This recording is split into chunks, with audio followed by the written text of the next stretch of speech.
May I request our guest of honor, Sri Rahul Shevare ji, former Member of Parliament, Lok Sabha, Mumbai South Central Constituency, Government of Maharashtra, to address the audience. Ladies and gentlemen, Sri Rahul Shevare ji. BAM awards 2025 के आज के इस कार्यक्रम के अवसर पर मंच पे उपस्थित राममूर्ति और सभी मान्यवर, सबसे पहले मैं कंस्ट्रक्शन टाइम्स और सबका धन्यवाद मानता हूँ। और क्योंकि आज का एक प्रोग्राम आपने इंडियन आर्म फोर्स को डेडिकेट किया है, मैं जो हमारे जवान शहीद हुए, जो हमारे नागरिक शहीद हुए, उनको भी भावपूर्ण श्रद्धांजलि यहाँ पे अर्पित करता हूँ। और आप सभी को पता है कि प्राइम मिनिस्टर मोदी जी ने हमें एक टारगेट दिया है विकसित भारत का और इंडियन इकोनॉमी थर्ड रैंक पे लाने का। और वो टारगेट अचीव करने के लिए builders, architect and building materials का जो सेक्टर है, उनका रोल बहुत ही इम्पॉर्टेंट है।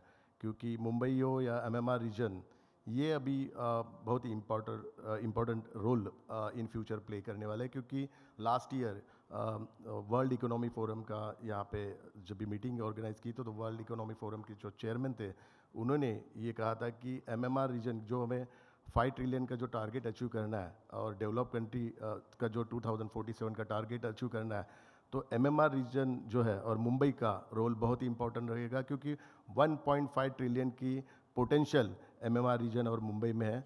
तो 5 ट्रिलियन का जो टारगेट है, उसमें इन फ्यूचर एमएमआर रीजन और मुंबई का जो इंफ्रास्ट्रक्चर है, मुंबई का जो रियल इस्टेट सेक्टर है, और सभी का बहुत ही उसमें इम्पोर्टेंट रोल रहेगा। और वही उसी सेक्टर के आज सभी यहाँ पे रिप्रेजेंटेटिव हैं। तो मैं आप सभी को यही बताना चाहता हूँ कि जो विकसित भारत का जो अपना ड्रीम है, सपना है, वो अगर पूरा करना है तो विकसित 2034 जो development plan Mumbai municipal corporation का है, उससे शुरुआत होती है। 2034 का जो डेवलपमेंट प्लान अगर हम इम्प्लीमेंट करते हैं तो ही भारत विकसित हो सकता है और 1.5 ट्रिलियन का टारगेट अचीव कर सकते हैं। और मुझे पूरा विश्वास है हमारे सभी सेक्टर के सभी यहाँ पे जो रिप्रेजेंटेटिव है, ये टारगेट अचीव करने के लिए सपोर्ट करेंगे और मोदी जी का जो सपना है वो पूरा करने के लिए सहयोग देंगे।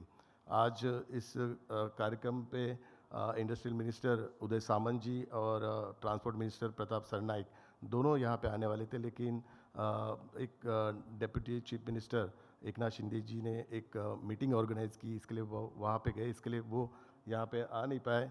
इसके लिए मैं उनकी तरफ से यहाँ पे रिप्रेजेंट कर रहा हूँ। और लास्ट ईयर जब भी चीफ मिनिस्टर एकनाथ शिंदे जी थे, वो लास्ट ईयर के अवार्ड प्रोग्राम को यहाँ पे अटेंड किया था और उन्होंने उस वक्त इंडस्ट्री को या रियल इस्टेट इंडस्ट्री हो या बिल्डिंग मटेरियल और मुंबई से रिलेटेड जितने भी इश्यूज़ हैं, इसके लिए सपोर्ट करने का यहाँ पे अनाउंस किया था। और कंस्ट्रक्शन टाइम्स को भी उन्होंने धन्यवाद दिया था और सपोर्ट उस वक्त डिक्लेयर किया था। जो हाउसिंग पॉलिसी है महाराष्ट्र ने अनाउंस की है, वो उसमें टारगेट यही है कि रीडेवलपमेंट के जो जितने प्रोजेक्ट है जो लास्ट 10-15 ईयर्स में स्टक थे, वो फास्टली इम्प्रूव करने के लिए नई हाउसिंग पॉलिसी हम लोग ने डिक्लेयर की है।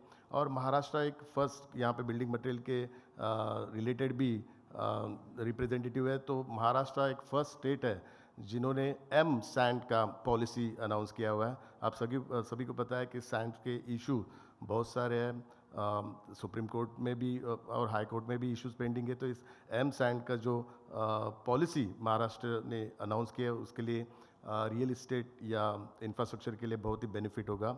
मैं कंस्ट्रक्शन टाइम्स के राममूर्ति, इनका धन्यवाद मानता हूँ, आज मुझे यहाँ पे इनवाइट किया। Thank you.